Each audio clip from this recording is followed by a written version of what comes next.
Le Seigneur Jésus a quelquefois apporté son témoignage. Cependant, il n'a jamais été bavard.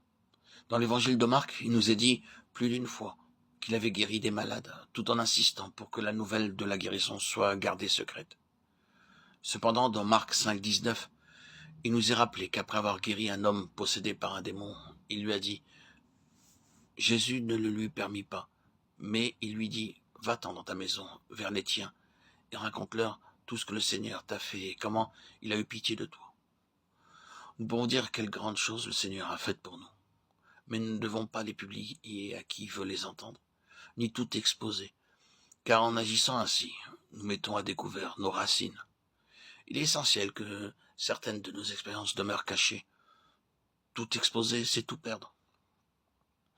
Souvenons-nous que si nous dévoilons tout notre trésor, la captivité ne pourra pas nous être épargnée.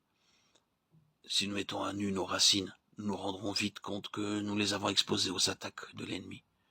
Et Dieu ne nous protégera pas.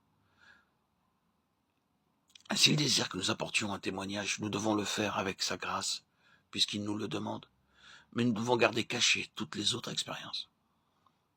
La même chose s'applique à notre travail.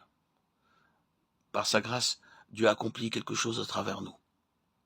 Mais nous devons nous souvenir que ce qu'il a accompli ne doit faire l'objet d'aucune publicité. Si nous exposons l'œuvre de Dieu, nous découvrirons que le toucher de la mort se manifestera rapidement sur cette œuvre, et les pertes correspondront à la mesure de ce que nous aurons exposé.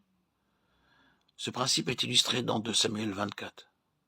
Lorsque David fit le dénombrement des enfants d'Israël, la mort fit son apparition, et nombreux furent ceux qui périrent.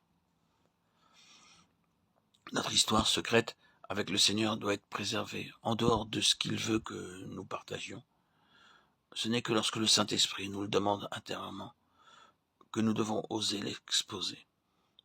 S'il désire que nous partagions quelques expériences avec un frère, nous ne devons pas avoir de retenue, car ce serait une violation de la loi du corps de Christ. La communion est la loi de la vie corporative. C'est pourquoi quand la vie dans l'homme intérieur se met en mouvement pour couler d'un frère vers l'autre, il ne doit pas y avoir de réticence. Nous devons être positifs et non point négatifs, et toujours servir les autres par la vie. Si nous sommes absorbés sans cesse par nos expériences et que nous en parlons aux autres, du matin jusqu'au soir, nous nous exposons aux assauts de l'ennemi. Je crois que nous devons apprendre ce que signifie le corps de Christ et ce qu'est la libre circulation de la vie parmi les membres.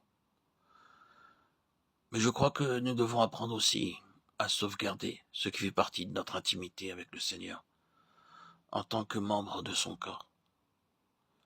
À mesure que votre vie secrète s'approfondira, vous découvrirez que la profondeur appelle la profondeur. Quand vous ferez surgir des richesses des profondeurs de votre vie intérieure, vous constaterez que les autres en seront profondément touchés. Sans faire beaucoup d'efforts extérieurs, accordant seulement une paisible réponse au mouvement intérieur de la vie, vous atteindrez une autre vie et cette autre vie recevra de l'aide. Cette même vie se rendra compte qu'au-delà même de la limite du domaine conscient, elle a rencontré la profondeur. La profondeur aura répondu à la profondeur. Si votre vie n'a pas de profondeur, votre œuvre superficielle n'affectera que la partie superficielle de la vie des autres. Seul ce qui est profond appelle la profondeur.